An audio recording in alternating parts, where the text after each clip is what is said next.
Over the last few days, I dedicated my life to the wondrous world of the Rubik's Cube, with the goal to become the very best there ever was. And here's how it went. It was a day like any other, and I was looking around the room to find something to do. I needed something that would feed my neurodivergent urge to move my hands, would keep me occupied for multiple hours or even a week, and that's when I spotted it. The Rubik's Cube. Its colors spoke to me. God, what the fuck am I writing in the script? Well, since I needed to think of video ideas for this new channel, I wanted to take on a challenge. Not only would I master this beast of a cube within 7 days, but I would make it my bitch! And this is how I, may or may not, became the best Rubik's Cube player in the world.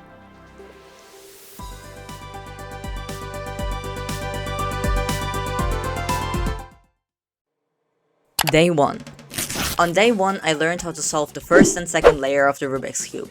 In the beginning, I was obviously still very slow and had a hard time remembering how to do what.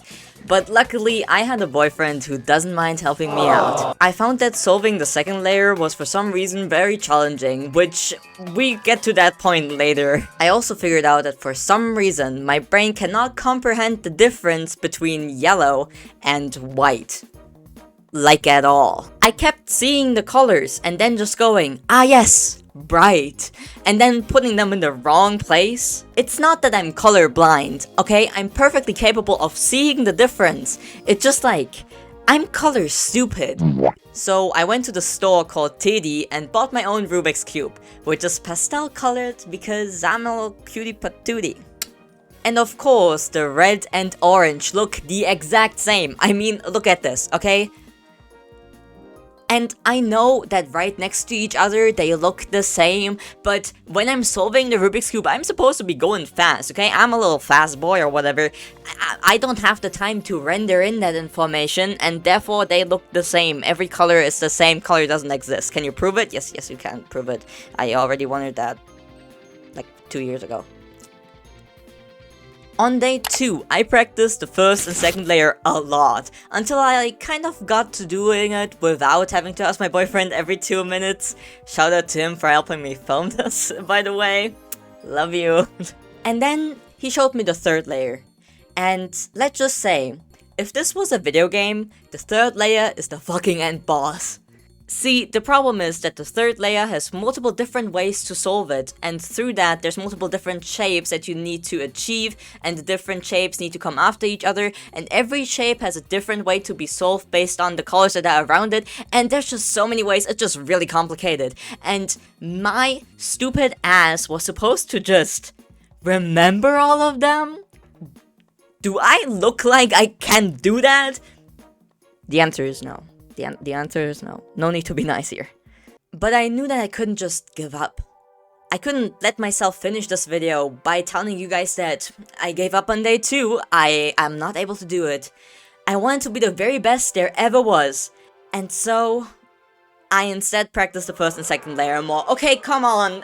What, can you blame me? This shit is way harder than it looks. Day 3. But eventually, I had to do the thing.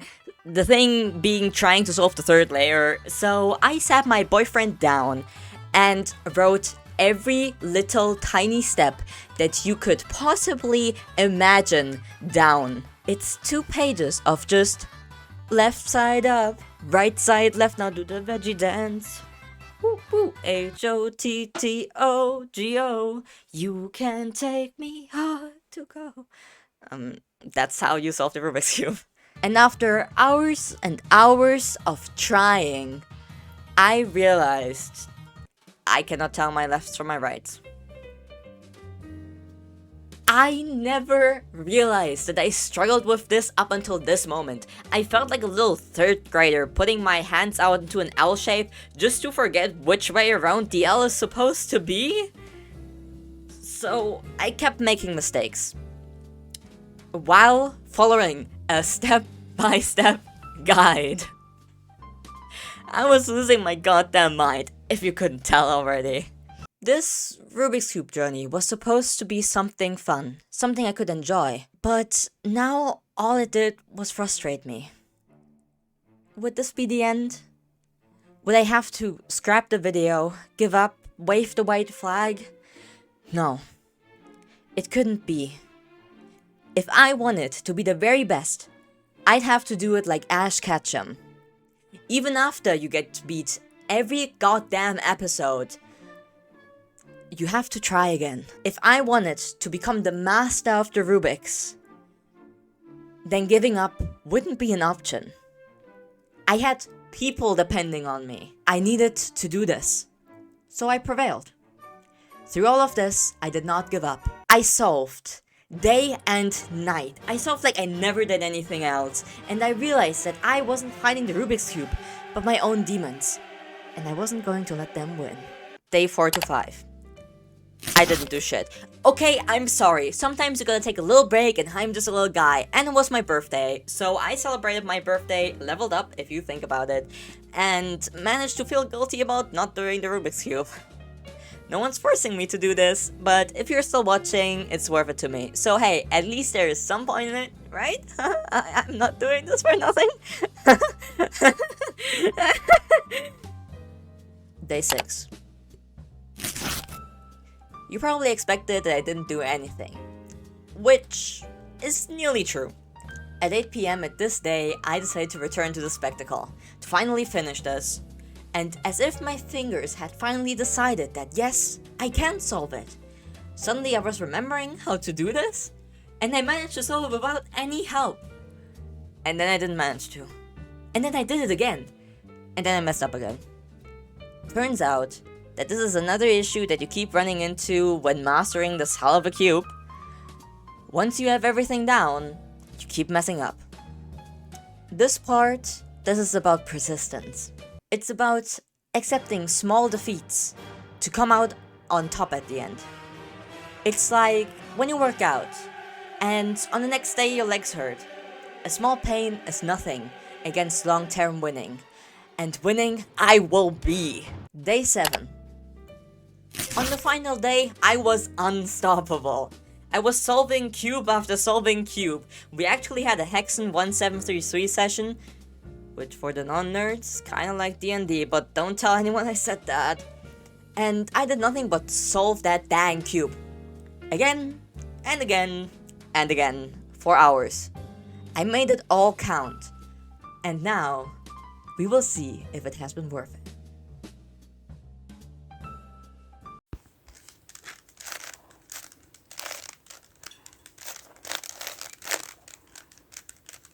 Ich mache aber halt die ganze Zeit immer wieder dumme Griffe und dann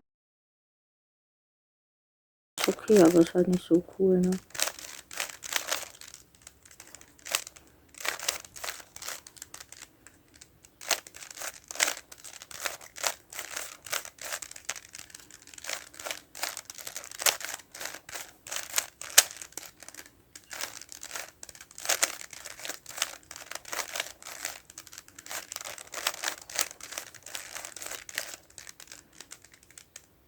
I'm logged in right now.